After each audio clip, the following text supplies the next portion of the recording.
It's story time. You're listening to Jason Scott Talks His Way Out of It, a podcast about history, technology, and getting myself out of debt. Thanks to Jeff Atwood, Daniel Boyd, and Brenda Romero, and the hundreds of other supporters who have helped make this podcast possible and helped me pay down my debt. Today's podcast episode is me talking about the time I got fired. So, I was only fired once in my career, so far. Anyone who read the description and was worried I was fired from the Internet Archive? Not yet. But I was fired when I was 39, and so I was very lucky. I started my career in places that were hiring me, and me not just being a temp, when I was 24, when I went to work for Sony Psygnosis in Cambridge, Massachusetts. I worked at Psygnosis until it went out of business, and I was immediately hired by Focus Studios, which was a bunch of ex-Psygnosis employees working together to make video games. That company started to go down in its fortunes, and I left the company to go work as a Unix administrator. Now, the way that I became a Unix administrator was I ended up going on to ne.jobs, which was the Northeast Jobs Board on Usenet, typing in $ and Unix for a search, and finding a company in Medford, Massachusetts that was hiring and mentioned a salary. I went there and interviewed with a wonderful guy named Pat O'Malley, who gave me an assignment to show that I knew something about Unix. And when I got back with what he asked for a week later, it was wrong. It actually wasn't accurate. But he said, it's more important to me that you actually spent a week doing the research than the fact that it was exactly right. You were close, but not there. I want that kind of dedication. So Pat hired me at a pretty good contractor rate and then moved me into permanent employment a month later. I was at that job for the next basically 12, 13 years. That company became another company, became another company, and became yet another company. I left at one point for about a year to go work at an ISP. That's a whole other story. But I left and came back to this first company because they offered me a six-figure salary, and I was more about money than the meaning of what I was doing back then. So I had been a Unix administrator basically from about 1996-7 until the late 2000s. It's an interesting job, an interesting one to describe. In my particular case, I was somebody who was on call 24/7 for a handful of customers, and those customers liked the work that we did and liked our personal touch. The way that we did things back then and into the 2000s, they don't do it that way anymore. We had a small number of customers. We had lots of meetings with them. We wrote very personalized responses, and we did kind of a lot of research for them and just basically being their Unix consultants. And it paid very well. I had a happy life throughout my 30s, and I was able to work on the BBS documentary by taking this salary that I was making and focusing it into movie making. Sometimes that didn't make me the best guy on the job to deal with because I would have been away for 3 or 4 days doing interviews and shoots, but on the whole, it was a pretty good balance. My coworkers who suffered me gladly, I'll just say it was Scott and Mark and the other Mark and Chris and all the others who worked with me. They knew what I was up to. I wasn't being in any sort of subterfuge about this other hobby I was into. And on the whole, things were pretty copacetic. I was on call. I was the primary call for about 8 years. That meant that 24/7, at any time, they could call me about anything, really. Questions, queries, a problem that was hitting. I wrote scripts to do things that I was working on. This job, it wasn't exactly the most challenging thing. It was definitely something that I cared about because I love computers and I love working with things. But if you have the same, half dozen customers for 10 years, you're kind of like some weird big family. And so that was the position I was in. Like I mentioned, my company, though, kept getting sold. It was owned by the Thomson Corporation, then it was sold over to a company called Digital Island. Then Cable and Wireless came in and bought Digital Island, renamed us to Cable and Wireless US. Then we were part of what Cable and Wireless would best be called the terrible set of decisions that led to the company being destroyed. At that point, it was sold to yet another company, and that company was named Savvis. Now, Savvis was a company that was located in the Midwest, and they had come up through a real scrappy set of acquisitions and choices. One of the side effects of that, though, was that their economics were paying people commensurate with somebody working in the Midwest, and us as a coastal company, both in California and in Boston and in other locations, people got paid a lot more. Savvis was smart. They had dealt with keeping costs down, and they could see where the hemorrhaging was with the company that they had just acquired. They had gone from a few dozen customers to having over 1,400 of them through our company. And so as a result, they would look at every cost, question it, and make it better. I'll give you a good example of something that they would decide. Our data center had a security guard. Most data centers had a security guard, but they decided to get rid of the security guards. On one level, you say, oh no, the security guards are gone. But they were pretty straight up and forward about explaining to us, well, here, we're getting rid of these, security guards because if anything really, really goes down, the security guard can't do anything. We're going to call the police. So we're just going to set up a remote camera. We're going to have a centralized security, and then whenever the rare visit to our data center happens, remotely we can let people in, see what they're doing. It's pretty straightforward for everybody. I liked this level of transparency. This was not something I had experienced in the corporate world. So they questioned whether or not salesmen needed to spend thousands of dollars on cell phone calls. They questioned whether or not we needed 10 machines to do something when 5 machines could do the work. And similarly, they would look at our data centers and say, couldn't we just consolidate everything in this one area and then not have to pay the electricity for the other area? People who saw it as a business instead of a set of weird concepts and dreams that could then be turned into a stock option. So I appreciated this. However, I was a relic at that time. By the time we got to my late 30s, I loved computer history and archiving way more than I loved Unix administration.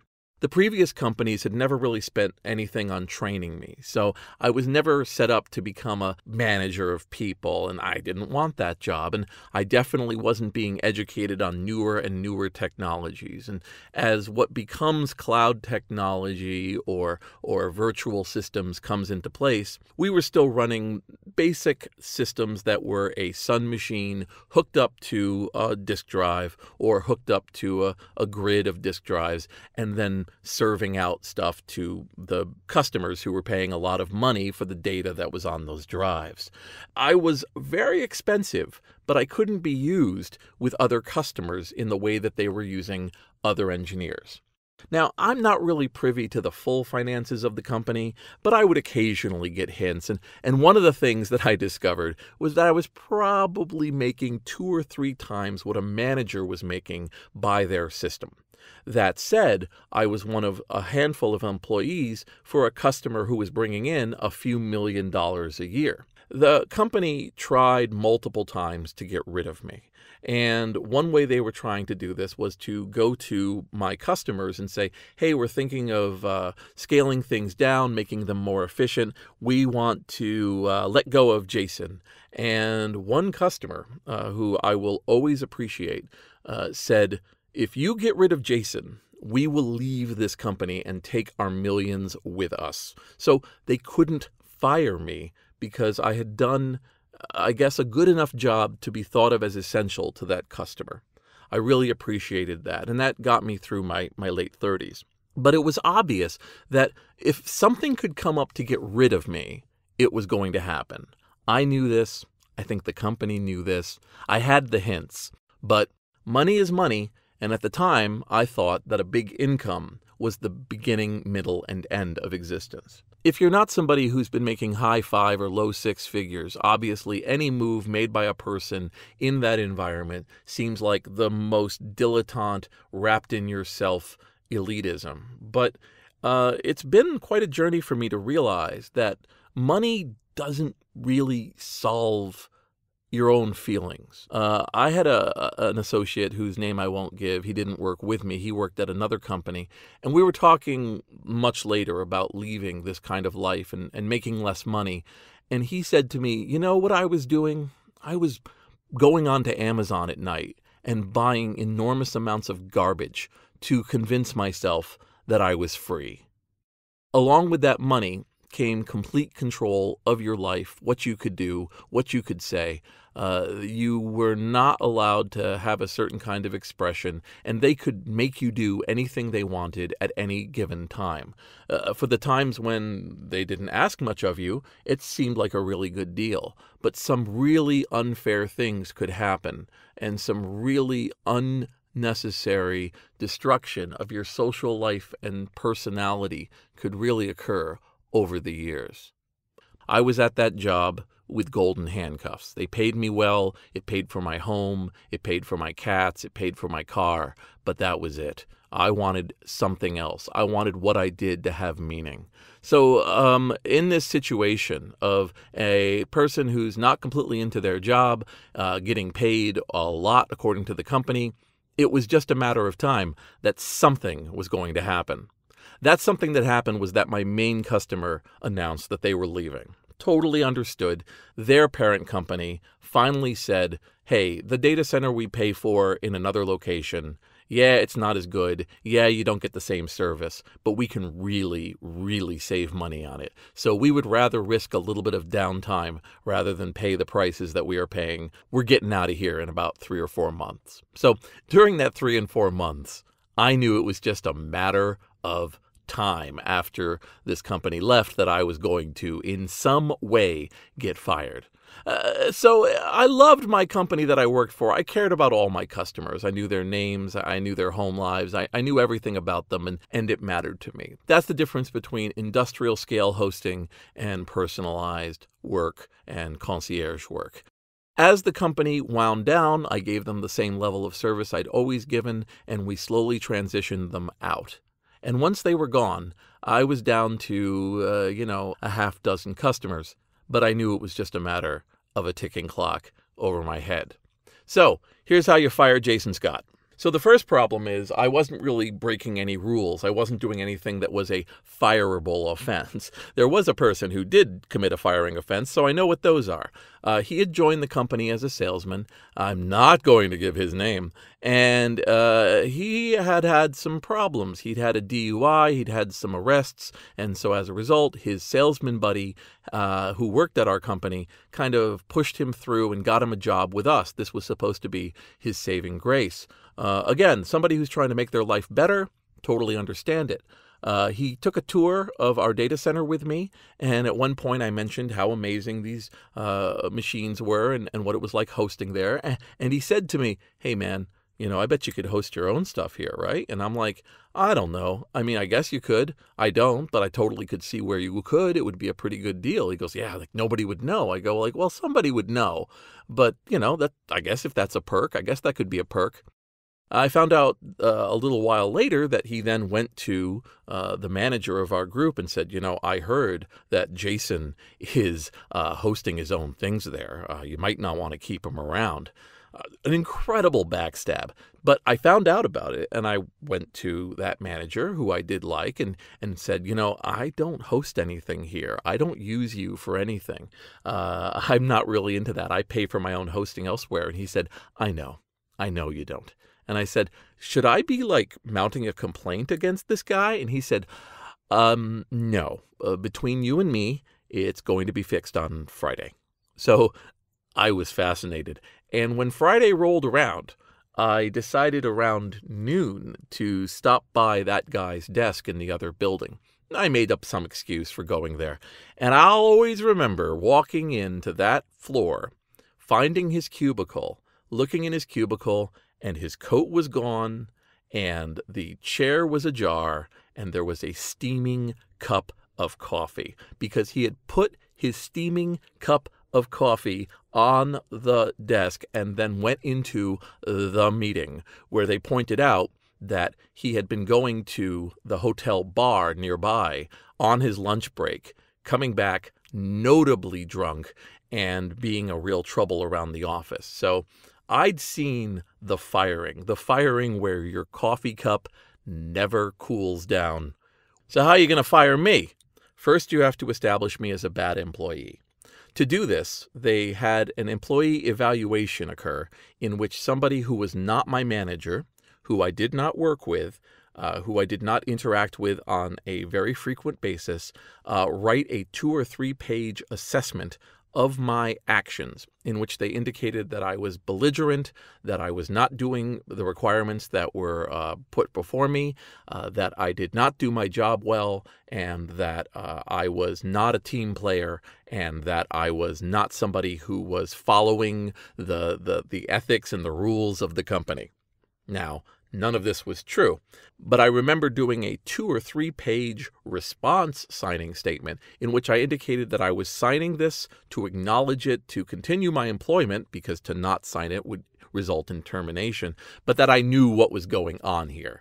Then they put me on the worst customer in the company. And it would be very bad form to mention that the customer, in fact, was Condé Nast, the network arm of the Condé Nast publishing empire. It would be a real breach of form to mention that the company in charge of all of those magazines that you know about vacations and computers, including Wired, that it is a terrible customer to work for.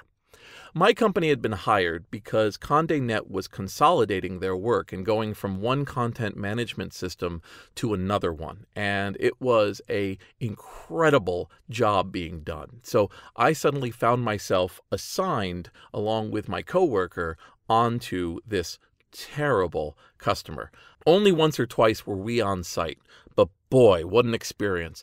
I'll always remember with my coworker sitting at a table, and the manager on the side of Condé Nast, whose job was to make this all happen on his side, was yelling at somebody. There's a lot of yelling at that company. And he said, "We're behind schedule, this isn't working." And he pointed at us, not behind our backs, in front of us, and said, "If I have to fire and dump these losers to get this job working, I will do that." And he stormed off. And coming off from a decade of a pretty good honeymoon with some nice customers and some mutual respect, that was a culture shock. As a side note for people, just because I know my podcast audience, I was actually stationed at Condé Nast in this very weird room, and the room had about 50 machines, and the 50 machines had every browser and major platform that they did the sites on. So it was like a Pentium computer next to a Macintosh, next to some modern Intel box, basically to allow you to use all sorts of operating systems and browsers as a way of verifying whether or not the site looked right. It was just a way you could run in there and say, "Oh, we just heard a report," and they could reproduce it. I thought that was interesting. Very forward thinking, but definitely not something that you remember when people are screaming at you. As the content management transition project continued, I called it the equivalent of changing a car from internal combustion to an electric vehicle while the car was screaming down a hill and carrying passengers. It was a marvel of technical wonder that the project manager on our side was making any of this happen. It was a complicated interlocking set of databases, custom programming, operating system upgrades and patches. It was vaguely nightmarish. And at one point, it broke. We had transitioned to the new content management, and suddenly it had broken. There was an upgrade to a machine, and now suddenly people couldn't check in articles. Every magazine at Condé Nast that used the system, and it was well over a dozen, suddenly discovered that they could not add new articles out to the sites. And that is how I found out why someone calling me a loser to my face was par for the course, because the editors at Condé Nast are mean people, and they were very unhappy that they couldn't check things in. So I was on a con call, and I will always remember this. To the end of my days, I was on a con call to fix the problem for 36 straight hours. I'm not exaggerating here. It was Friday afternoon until Sunday. We were on the phone. I learned a trick from one of the other employees, and try to imagine that somebody had to learn this trick. It's this. If you sleep on mute on your phone with your head sitting on the phone and somebody says your name, you'll probably wake up. So if you have someone call you out, like, Jason, do you know about this problem? You will actually wake up enough to go, excuse me, what was that? Even though you were dead asleep a few minutes before, which you have to be over the course of 36 straight hours. 36 hours later, we solved the problem. We went away. Now, some point during these con calls, I said something. I know I said something because it's why they fired me. There was some sort of conference in the morning, 5 a.m. Somebody asked me a question, what about this? And I said, I'm not sure. And they said, you're not sure? You don't know? And I went, no, I really don't. I mean, I'll go look it up. And this person was mortally offended that I would respond that I didn't know something so basic. That was all that the company needed. One unpleasant conference call to decide that I'm going to be fired. If you're going to be fired, you have to be fired in a certain way in the modern era. You know, they can't just call you and say you're fired. They can't just walk you up to your desk and fire you. They have to have a whole situation where somebody comes on site. This is the way most companies work. Somebody comes and fires you in person with an HR person either present or on the phone to verify that the firing was done properly, was done clearly, and that they followed all the rules. So we had a manager that was assigned to us after my manager, and this guy wasn't the greatest. He obviously talked and moved as if he had read a book on management. But he was out of the D.C. office, and I found out that he was coming to the Boston office for a very important meeting, and that I was invited. And I thought, well, here it comes. So on the assigned day, I was asked to go to an office, and at that office, he had on the phone a person from HR, and then he explained to me how the firing would go. And I ended up texting my coworkers saying, hey, I'm being fired. And this is interesting. HR requires that you not interfere with how the employee feels. I guess they figured out that letting them cry or hit the table or get up and storm out, like, this is all part of firing people according to the new paradigm. And so they just let me text, and I just texted my coworkers, I'm being fired, I'm being offered a severance, I'm being offered this amount, and so on. And so he basically walked me through, here's why you're not going to work here, you're not going to return to your desk, we're going to handle everything from this point on, and goodbye. So I went out, basically walked off the property. And they weren't firing my coworkers, which was very important to me. Many of them had families that would really be adversely affected. And while my family would be adversely affected, you know, the less the better. And I found out later that moves have been made to have my passwords taken away on the day while I was in the office, the classic magic trick, poof, you're not an employee. And the manager was speaking to my coworker and said, okay, so all of Jason's access is cut out? And my coworker said to him, well, Jason has been an employee here for over a decade, and I know he has a half dozen back doors into the entire system. So no. And apparently the manager just blanched, because in his world, a person like me, upon being fired, would turn around and destroy the company he had worked for, would make some sort of logic bomb.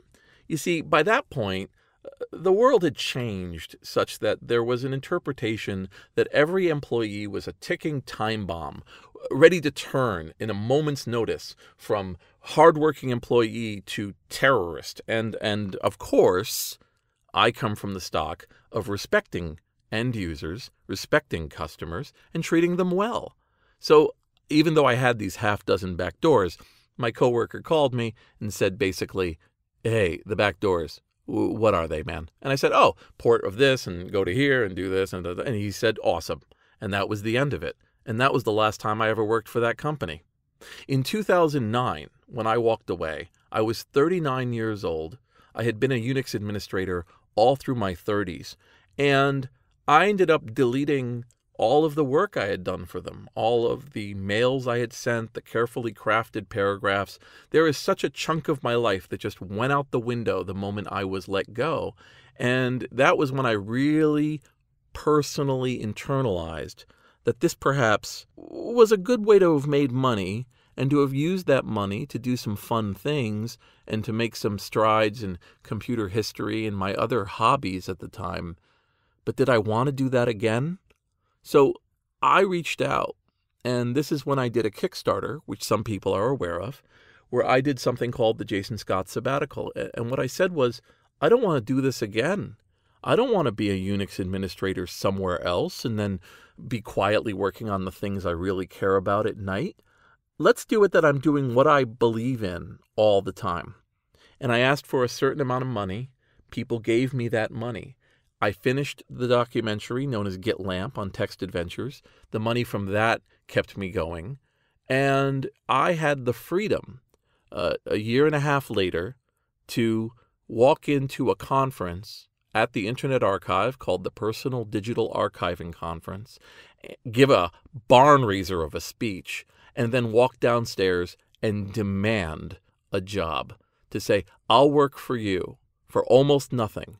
Please give me a chance. I won't disappoint you. I haven't disappointed them. It's been a match made in heaven. And in the past 7 years, I have never purchased a Condé Nast magazine. This is Jason Scott. You've been listening to Jason Scott Talks His Way Out of It. Thanks to James Bekoyanu, Sam Johnston, and the hundreds of other supporters who are helping to get me out of debt. It has been a fantastic couple of weeks. I have been going after a different kind of debt, inbox debt. I had 77 letters in my inbox. Each one was a labyrinth of response and paragraph writing, and I've gotten it down to about 14. Same with the inbox of files. I have uploaded gigabytes and gigabytes and gigabytes of material into the Internet Archive. It has been really, really liberating. I'm trying to make it that I have no online items waiting for my attention, and then I'm going to turn back to the physical items that are both in my apartment and in my storage unit and clear things out for good. You're helping me do it. Thanks for letting me rant about a very, very old event. I have no ill feelings towards anybody mentioned in this story. They have all been a part of my life. They've helped make me what I am, and it's only upwards from here. Thanks a lot.